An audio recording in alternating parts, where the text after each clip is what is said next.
بسم اللہ الرحمن الرحیم۔ خواب میں شتر مرغ کو دیکھنا اور اس کی تعبیر کے متعلق حضرت ابن سیرین رحمۃ اللہ علیہ نے فرمایا ہے کہ شتر مرغ خواب میں جنگلی مرد ہے اور شتر مادہ جنگلی عورت ہے۔ اگر کوئی شخص خواب میں دیکھے کہ اس نے شتر مرغ مادہ پکڑی ہے یا اس کو کسی نے دی ہے تو دلیل ہے کہ اسی صفت کی عورت کرے گا یا کنیز خریدے گا، اور اگر دیکھے کہ شتر مرغ پر بیٹھا ہے تو دلیل ہے کہ جنگل کا سفر کرے گا۔ اور بعض اہل تعبیر نے بیان کیا ہے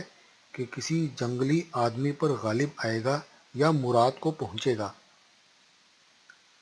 حضرت کرمانی رحمۃ اللہ علیہ نے فرمایا ہے کہ اگر کوئی شخص خواب میں دیکھے کہ اس نے شتر مرغ کو مارا ہے تو دلیل ہے کہ جنگلی آدمی پر غالب آئے گا اور اس کو مقہور کرے گا، اور اگر دیکھے کہ اس کے پاس شتر مرغ کا بچہ ہے تو دلیل ہے کہ مرد بیابانی اس کا فرزند ملے گا۔ حضرت جابر مغربی رحمۃ اللہ علیہ نے فرمایا ہے کہ اگر کوئی شخص خواب میں دیکھے کہ شتر مرغ پر بیٹھا ہے اور وہ اس کا مطیع ہے تو اس کو ہوا میں لے گیا ہے اور پھر اسے زمین پر لے آیا ہے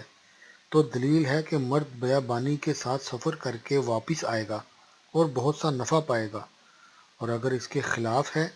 تو پھر اس کی تعویل بری ہے۔